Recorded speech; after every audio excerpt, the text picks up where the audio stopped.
एक विषय है भाषा। सबसे पहले भाषा क्या होती है, भाषा के कितने रूप होते हैं और व्याकरण, इन तीन चीजों के बारे में मैं विस्तार से आपको समझाऊंगी। सबसे पहले है भाषा। भाषा क्या होती है? अपने विचारों को या दूसरे के विचारों को समझना या उनका आदान प्रदान करना भाषा कहलाता है। जो मैं आपसे बात कर रही हूँ ये भी एक भाषा का रूप है। किस भाषा में बात कर रही हूँ मैं? हिंदी।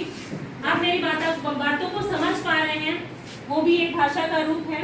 भाषा मुख्यतः दो प्रकार की होती है, एक होती है मौखिक भाषा, एक लिखित भाषा।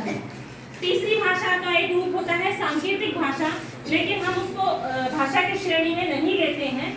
वो होती है स्पेशल चाइल्ड के लिए, जो बच्चे स्पेशल होते हैं, इशारों द्वारा उनको कराया जाता है। हम मौखिक भाषा और लिखित भाषा के बारे में जानेंगे। मौखिक भाषा होती है जो हम बोलते हैं, ठीक है।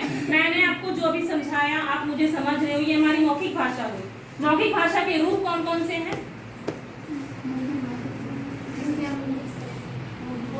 कौन कौन से? समाचार पत्र लिखित है, लेकिन अगर हम उसे पढ़ रहे हैं तो मौखिक भाषा का रूप हुआ। और मैगजीन हो गया, बुक वगैरह हो गई हमारी, ठीक है। दूसरा रूप है लिखित भाषा। लिखित भाषा की लिख के अपने भाव और विचारों को दूसरों तक प्रस्तुत करना लिखित भाषा का रूप है। इसमें क्या क्या आ सकता है? चिट्ठी, पत्र लेखन, निबंध लेखन, ठीक है। और लास्ट है हमारा व्याकरण। व्याकरण क्या होता है? किसी चीज को शुद्ध लिखना, बोलना, किसी भी शब्द को शुद्ध रूप लिखना सिखाता है। जैसे इंग्लिश का अपना एक ग्रामर पार्ट होता है, उसमें हम ग्रामर सीखते हैं, तो उसी तरह हिंदी का भी एक व्याकरण का क्वेश्चन है, उसमें हम किस तरीके से अपनी हिंदी को शुद्ध कर सके, ठीक है।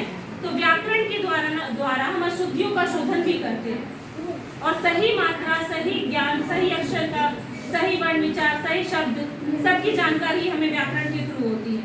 व्याकरण का पाठ जो है बहुत विस्तारित है, अगर उसे हम करने बैठेंगे तो एक समय में खत्म नहीं होगा। देख के मुस्कुराती है। व्याकरण में बहुत पाठ है, जैसे कि आपका देख के मुस्कुराती है। लिंग हो गया, वचन हो गया, संज्ञा, सर्वनाम, क्रिया, विशेषण, बहुत विषय। तो इसमें से मैंने मुख्यतः पहला पार्ट लिया था भाषा क्या है और भाषा के रूप क्या है और व्याकरण क्या है। सबको अच्छे से समझ में आया?